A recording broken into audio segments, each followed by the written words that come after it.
Lyme disease is the great mimicker. And so when you're looking at a symptom list for Lyme, it includes things like fibromyalgia, it includes things like migraines, it includes things like chronic fatigue, insomnia. So it's really common when we're looking at a disease list that it's like, well, this must be thyroid issues, or this must be adrenal issues, or this could be some sort of neurological problem, which the nerves do get involved. But it's just frequently misdiagnosed because it looks like so many different things. And that's because of its widespread impact on our neurological system, on our circulatory system, on our musculoskeletal system, and more.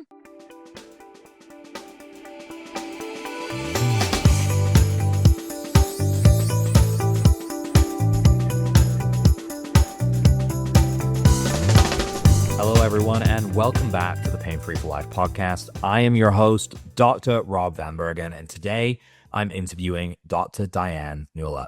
Diane is a catalyst for holistic healthcare. She's armed with a dual doctorate in naturopathic medicine and acupuncture and oriental medicine. And she's the author of the best-selling book, It's Not in Your Mind, which we're talking about today. She's been featured on Fox News and numerous healthcare summits and podcasts, and owns two medical clinics, mylymedoc.com and mylibidodoc.com. In this episode, we look into the root of Lyme, what it is, how to find out if you have it, even if the docs say you don't. And most importantly, you'll learn that a diagnosis of Lyme does not mean that you have to suffer endlessly. So, without further ado, let's dive in. All right, Diane, welcome to the show. Thank you so much. Thank you for having me. I'm really excited to dive into this topic. I think Lyme disease in particular is something that I see in my patients struggle with a lot. And, there's a lot of underlying factors and nuances that I don't think I truly have a full grasp of. So I'm hoping we can kind of pick that apart in today's episode a little bit. So many of your patients likely come to you after years of misdiagnosis, right? So why do you think Lyme disease is so often misunderstood? And what would you say are the key root causes you see being missed when people are in conventional care? So really, really important questions. And there's a few different reasons for this. So one, Lyme disease is the great mimicker. And so when you're looking at a symptom list for Lyme, it includes things like fibromyalgia, it includes things like migraines, it includes things like chronic fatigue, insomnia, sometimes even night sweats, right? So it can be so that it's and I could go on and on, right? I could list 50, 100 different symptoms that we see. So it's really common when we're looking at a disease list that it's like, well, this must be thyroid issues, or this must be adrenal issues, or this could be some sort of neurological problem, which the nerves do get involved. But it's just frequently misdiagnosed because it looks like so many different things. And that's because of its widespread impact on our neurological system, on our circulatory system, on our musculoskeletal system, and more.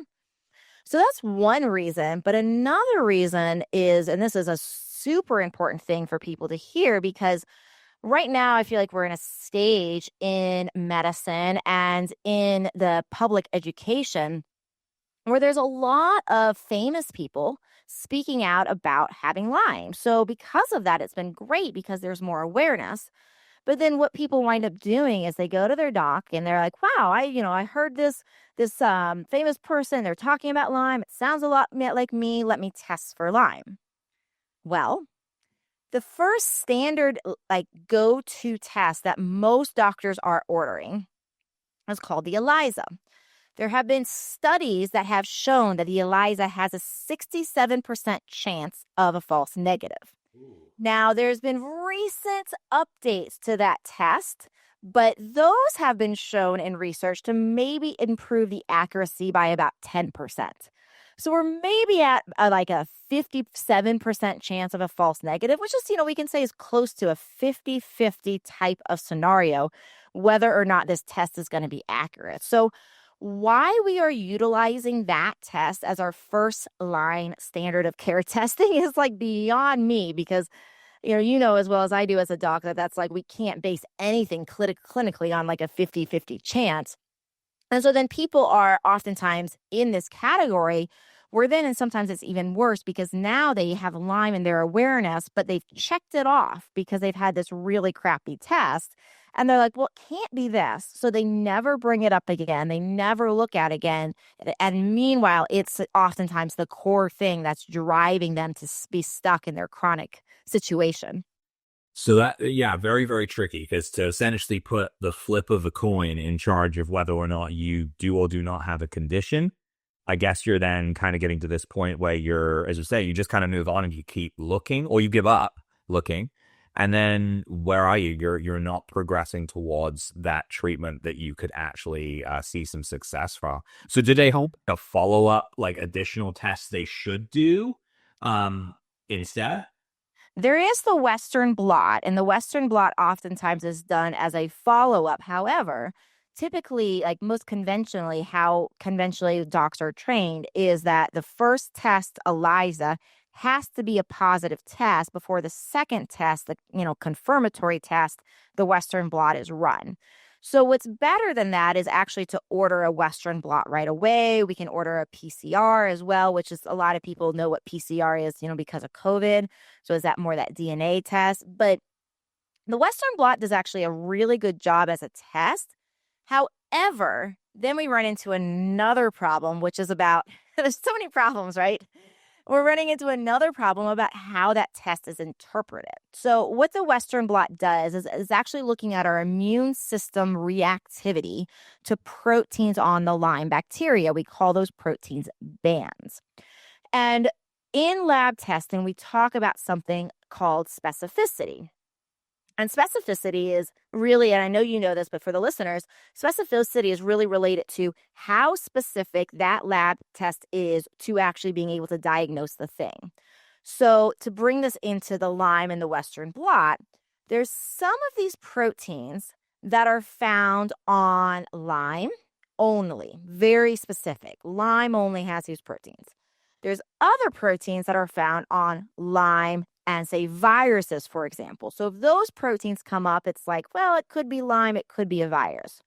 So it makes sense that if those proteins come up, that we're considering Lyme, but we're also considering chronic hidden viruses. But the problem in the interpretation is it's based upon really old criteria, really old CDC criteria that is saying, depending upon the band, depending upon the situation, we need 3 to 5 Lyme-specific bands in order to diagnose it as Lyme. Well, if you're following my logic, how a lot of us that are Lyme literate in the Lyme literate world think about this is if you have one protein that we have seen in science that basically Lyme and only Lyme has, why do we need 3 proteins to show up for it to be diagnosed? So there's this other part where people are being underdiagnosed because they don't have enough of these proteins visible. But remember, Lyme is almost like a corkscrew. The bacteria is like a corkscrew in its orientation, how it looks if you look at it under a microscope. So just like a screw burrowed into drywall, right? The Lyme can burrow into our skin. It can really hide. And so because of this, you might not see those 3 to 5 proteins in a chronic situation. You'll often see them in an acute situation. But in a chronic situation where the bacteria is burrowed so deep, you might only see that one. So why would we say we need this to show up 3 to 5 different ways if that one way can be caused by Lyme and nothing else? Like, it doesn't make logical sense, but that's still how we're diagnosing. So even the second tier test, the Western blot, well, I do believe it's a reasonable test. I think we can still make improvements, but it's a lot better than that first line ELISA that I was talking about. It's even in the testing mechanism there. It doesn't just depend upon the test. It depends upon the doc that's actually interpreting it to really know if this is positive or not. And that's where other people can be misdiagnosed. Like, well, it doesn't meet that criteria. So even though you had 2 to 4 instead of 3 to 5, you could wind up having a misdiagnosed as a negative when you're actually looking at a positive test.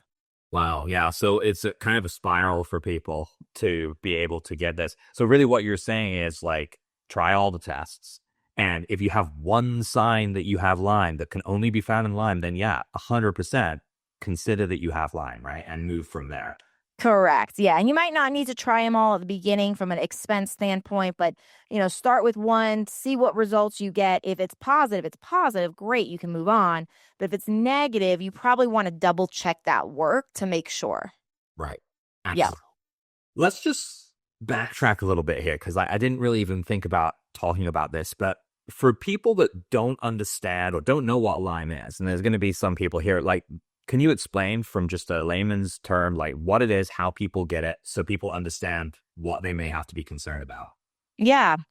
Yeah, it's Lyme, and I'll tell all the listeners because I hear this all the time. It's just a silly little thing. It's Lyme, which you are saying correctly, not limes. There's no S. It was founded in Lyme, Connecticut, the town of Lyme, and it was originally found and discovered in ticks. It's a bacteria, is what we're looking at. It's a bacteria that is actually quite similar in structure and function to the bacteria syphilis. So very, very similar in how it acts in the body in many scenarios. There's differences, but same sort of ability to start in this like primary stage and then which is like the acute stage and then goes into a chronic scenario. So all we're really talking about when we're talking about Lyme disease is we're talking about a bacterial infection, a really bad bacterial infection. And we know that this bacteria is transmitted through ticks. Ticks are the primary way we get. Ticks actually get Lyme sometimes by feeding on rodents. So rodents can carry it, and then ticks land on the rodents. They feed on the rodents, and then we get it through the ticks biting us. But there's very, very limited research. We need to do more studies here. But there are a couple studies that have shown Lyme actually present, the bacteria present in mosquitoes and in fleas. The other misnomer that people will say, and this is also really frustrating and relates to the original question of how, where is it diagnosed incorrectly? Like, why is it misdiagnosed?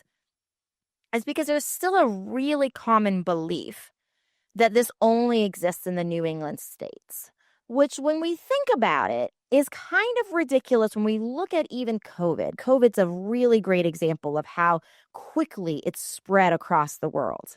So now we're talking about ticks, we're talking about mosquitoes, right? We're talking about all these vectors, all these insects that can move and even in, mosquitoes' case, fly. So it becomes when we think about it logically, it's like, well, we know there's no real borders. We have these imaginary borders for states and countries, but they're these arbitrary things. It's not like there's some sort of protective insect repellent wall, right? That's happening around these areas. So of course, even if it's like more predominant in those areas because they have a larger tick population, that sort of thing, it's ridiculous to say there's never going to be a spread of this across other state lines, right? So we do know there's areas that are more common, but there was even a study in California that was done at like all the parks, not all, but a lot of the parks across the state. And it was, I don't remember the percentage. It's been so long since I looked at this, but it was more than 50% of the states or the parks that were tested were actually positive for Lyme. My practice is in Colorado. We are licensed in 6 states across the country, but a lot of my patients are in Colorado. And with that, we see so much Lyme from some people that have even never left the state. So it's very, very ridiculous to say that. The other thing in answer to your question about what is Lyme is it's a neuroinflammatory bacteria. In the acute stage, what it looks like for most people is flu-like, right? You might have a little achiness, you might have a fever, you might have a headache, you might need to sleep a lot. Some people get a classic rash, which is the bullseye rash, but even that's only been shown to show up in about a third of the population. So many people don't get that skin change. And for many people, they don't think about Lyme, right? Because it's going to look like the flu. It's self-limiting, meaning like your body resolves it on its own.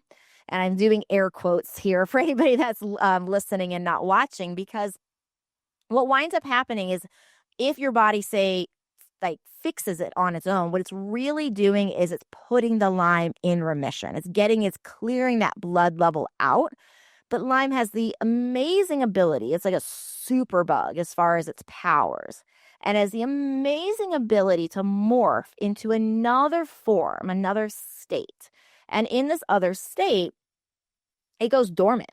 It's this dormant state. And then typically what will happen is months, years, decades, even later, what will happen is that through stress, through say another viral infection, through a some sort of wild toxin exposure like metals or mold or a huge pesticide load, it will cause enough stress in the body that the Lyme will come out of dormancy. And then that's when the Lyme now looks like rheumatoid arthritis, right? It looks like fibromyalgia. It looks like chronic regional pain syndrome. It looks like chronic migraines, chronic fatigue, digestive problems.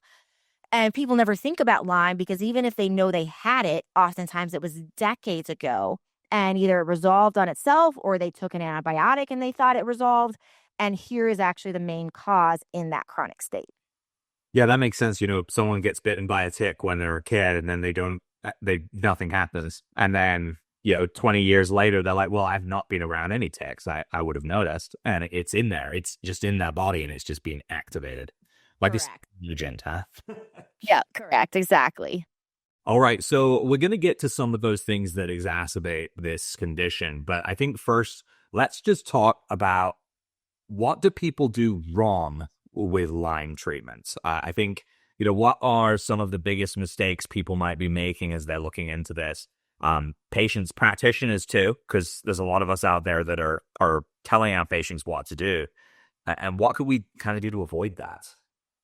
Yeah, there's so many. I mean, one, we have to actually test, right? We have to actually test. We have to think about one of the keynotes for whether or not this is like worth testing is, are the basic things working? If people are doing like a lot of the times by the time people make it their way to my clinic, a lot of times basic labs are normal, but even if they're not, they've worked on their thyroid, they've cleaned up their diet. Oftentimes they're, making sure they're getting enough sleep. They're seeing their chiropractor, making sure their body's in alignment. They're doing all the basic things that are really important. And while those things can be revolutionary for people in certain scenarios, is cleaning all those things up, one of the big keynotes with Lyme is like, well, I'm working on the basics and nothing is changing. Right? Sometimes it's even I'm working on the basics and why do I even try because things are getting worse. So that's one of the most important things to know as far as like looking for it and how to treat it. Another like really important thing to remember is that Lyme and Borrelia, which is the name of that bacteria that I talked about earlier, doesn't oftentimes travel alone. So like when ticks bite us, they give us a plethora of diseases. When mosquitoes bite us, it's like they give us a plethora. It's like whatever's in their bloodstream, we get. Many times this is not just the Borrelia Lyme bacteria. It's and. So another important thing that confuses the picture too, and makes this more complicated and more symptoms show up is that we're oftentimes not dealing with one infection. We're often dealing with many. So I do also want to make sure your audience knows I have a free quiz at getwellquiz.com. And the purpose of that quiz is to go through and based upon your symptoms, it's going to spit out 3 of the top tests that you should make sure to ask your doctor about. And I'll give you information on those tests based upon your symptoms because we do see some level of commonalities, right? So for example, if people are waking up with like menopausal style, whether you're a man or a woman, if you're waking up with like menopausal style night sweats and you're not a woman in menopausal age, that oftentimes is seen with the co-infection with another infection called Babesia, which transmits and at the same time an insect bites us. So there's some of those things that people are missing out from. So that's another really important like clinical, but also like layperson thing to understand to be an advocate for yourself is to make sure you're getting that full testing done. So again, that's at getwellquiz.com. Perfect. And yeah, to everyone listening, I will put that link in the show notes so you'll be able to click on it right from there too. Okay, good. So that's some good info on what not to do there. What's kind of the thought process you have on antibiotics? Because, you're talking bacteria. I know a lot of people's go-to is antibiotics at some point during this as the answer. Like you didn't really mention that. So I'm just curious. Doxycycline is still the first line care, first line of treatment for Lyme disease as an antibiotic. And what's the most frustrating thing to me about this is the studies on this, because what we do see is that doxycycline does clear Lyme, does clear that Borrelia bacteria from the blood in a really, really great way, right? So it does clear that Lyme. However, what it does also do at a really high rate, depending upon the study, but usually about 90+% of the time, is it converts Lyme into that bacteria into that dormant form. And so what winds up happening for many people if they use Doxy is they feel acutely initially better, but then they actually have now it's in the dormant form. And now we run into the risk that I talked about is we have stress, we have viruses, we have toxins, Lyme's reactivated, and now it's in its chronic form. So conventionally, what a lot of people are doing is triple antibiotic therapy for Lyme. And that's because there's actually 3 different shapes that Lyme has. It has the S form, which I talked about. That's kind of like the active form in the blood. It has this dormant form, the cis form, which I've talked about, and it has another form called the L form. Now, these 3 different shapes, what's interesting is when it comes to antibiotic use will only attack one of these 3. And so that's why oftentimes if people just use one antibiotic acutely, they sometimes feel better, but then can have it switch to these other forms. They come out of hiding. Years later, they have a problem. So this triple antibiotic therapy, if you're going to use antibiotics, is the way to do it. But honestly, I've been very, very not impressed with antibiotic therapy. Like, yes, there is a time and place for it. I am not by any means against it. But there's other studies that have come out that have actually shown certain herbs dramatically outperform antibiotics.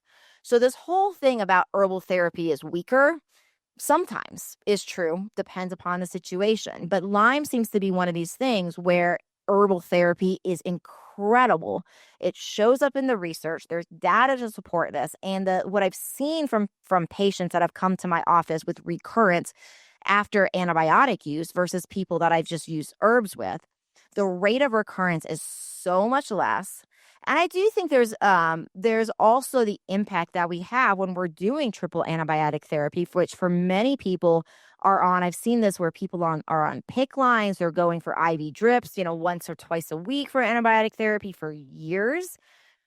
As holistic providers, we have to remember, what is that doing for our microbiome? And our microbiome is a huge part of what makes up our immune system. So I think some of the problem that we're running into with antibiotics is that because of this, because it causes such a problem in our immunity by its implication with our microbiome, now we're running into a situation where our own natural defense is down, which is going to lead oftentimes to this reactivation or reoccurrence, or in other situations can lead to chronic EBV or these other chronic, viral or other microbe infections because our immune system is so down. So it's not that I'm against it.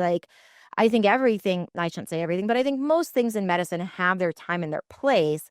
But I don't totally, professionally agree that it should be a first line of therapy when we're seeing studies of herbs that are outperforming. And when we all take Hippocratic oaths to first do no harm, what I'm interested in the most, professionally is how do we take care of the problem while protecting the body and the microbiome? And I've just seen herbs do a wonderful job in my clinical practice on that. And if anybody is interested in, learning more, I have all of these references in my book. It's Not in Your Mind, which is on the screen here. You can find it on Amazon. But if anybody's interested in what are these studies? All of those are listed as references in my book. Perfect. Yeah, no, I 100% agree with you there. And I appreciate the candor. A lot of people don't really want to touch upon, antibiotics and whether they are good or bad. But I imagine, we talk about the damage that a single antibiotic course can do to the microbiome, and let alone taking 3 different ones. It really could blast you there. Okay, so I want to kind of dive into mold a little bit. And you've mentioned this a few times already. This is something I have seen in my patients take almost skyrocket. I don't know what it is. Obviously, the mold has been around for a while. Maybe it's just catching up with people. But I know you focus on mold a little bit too. So can you explain how mold exposure can worsen Lyme symptoms, or even, I suppose, can they block people's recovery as well? 100%. And honestly, I focus on mold, not a lot, because in my what I've seen clinically is if people are not getting better from Lyme, I have so many people that come into my practice and they're like, well, okay, what is your magical Lyme treatment? And they've tried a bazillion different herbal things and they've tried a bazillion different antibiotics and they've done the Rife and they've done HBOT and they've done ozone and they've done peptides. And, I could go on and on and on with these alternative therapies that they've tried, BVT. I like a lot of these alternative therapies. I think there's a lot of utility and I've seen benefits with some of them. But when people have come and they've tried 6, 10, 15 different therapies, pharmaceutical and natural, and they're still stuck, the number of you can get one thing, and if listeners can get one thing out of this podcast, it's this. If you're not getting better after trying that many different therapies, it's that you are missing a key part of the diagnosis. There is something beyond Lyme because there's something that happens that I see clinically, and this is where it just happens where when people come in with a diagnosis to a doctor and they say, I have Lyme, I have this, treatments are not working. It's so frequent. And then doctors are like, well, okay, well, let's try treating this way and let's try treating that way. And so sometimes getting that diagnosis can actually be detrimental to the cure and to the solution because it puts people in the Lyme box. And because Lyme makes sense for all the symptoms, oftentimes clinicians are not thinking beyond Lyme. And so if you're listening or whether you've gone down the Lyme route or you're thinking about it, I'd really watch out for this to happen around if you've tried a bunch of things and nothing's doing it. It's not that Lyme is wrong. It's not that that doesn't need to be treated, right? If it's positive on your test, I really do believe it's positive in your body. But it's that there's something hugely missing with the root cause diagnosis, that it's Lyme and it could be any of these co-infections that I kind of hinted at, Babesia, Bartonella. I could go on and on about that list. But oftentimes, more often than not, I find, statistically speaking, it is mold illness. And I actually think that sometimes when we're talking about the recurrence and like that dormant Lyme become reactivated, sometimes that can be due to all of a sudden having a leak in the house or moving into a house that has mold in it, not knowing. And at first you feel, your normal bad. And then all of a sudden it gets like worse and worse and worse and worse because the toxins build up in the body. It is so common. And another huge thing that I just see is people do not want to look at mold very easily. It is like it has taken 15 years of clinical practice to learn how to talk to people in a way that they can be motivated to see this. And even still, some people aren't motivated to see this in their house because finding out that, well, your house is making you sick, that you're not safe in your own house, that it could be a very expensive renovation, remodel, or even a move situation is a very, very, very hard thing to wrap the brain around when we don't feel well at all, right? It's like this major mind over matter feat to get people out of that situation. But the symptoms are so identical between mold and Lyme. If you look at like the great mimicker, like Lyme, I talked about, mold is the other great mimicker. And the standard tests that we're using when we buy and sell homes, which are typically air samples, they miss so much of it. Like I look forward to the day when we're going to have better regulations on this because a lot of the really toxic molds like Stachybotrys are black mold, for example. And I think most people know the big bad black mold. Well, it's really heavy in density, so it doesn't suspend in air. So it's found on our surfaces. And oftentimes, when people are doing air tests, like the inspector's like, well, it's a vacuum, it's sucking in air. And so you're getting in the air off of all surfaces. Well, go in with a really dusty house and you see if after doing a air sample, if you still have the same amount of dust on yours. It's not sucking in air so much that it's sucking in enough out of that surface level. Because I see this so many times, air samples are completely normal. And then people come in and they do a swatch, what it's called, or a dust sample where they collect the dust off of surfaces. And all of a sudden, that air sample that looked perfect, all of a sudden you realize that your house is laden with black mold. So we got to get out of that framework too around these home inspection tests are gonna tell us this, because oftentimes they are wrong. Right. And I think, if you hit on a good point there as well, it's kind of the scariest thing. Like, you're already feeling sick. And then the idea that, and I've had patients say to me that they have to move, like, it's not possible. It's physically impossible. And so, of course, if you get the all clear on this air test, you're just like, whoo, sigh of relief. I'm good. I'm not even worried about mold. But as you say, like, and then it's hard to chase those other tests because you almost want to live in that, like, little euphoric situation where your house is fine. You don't have to go through all of this.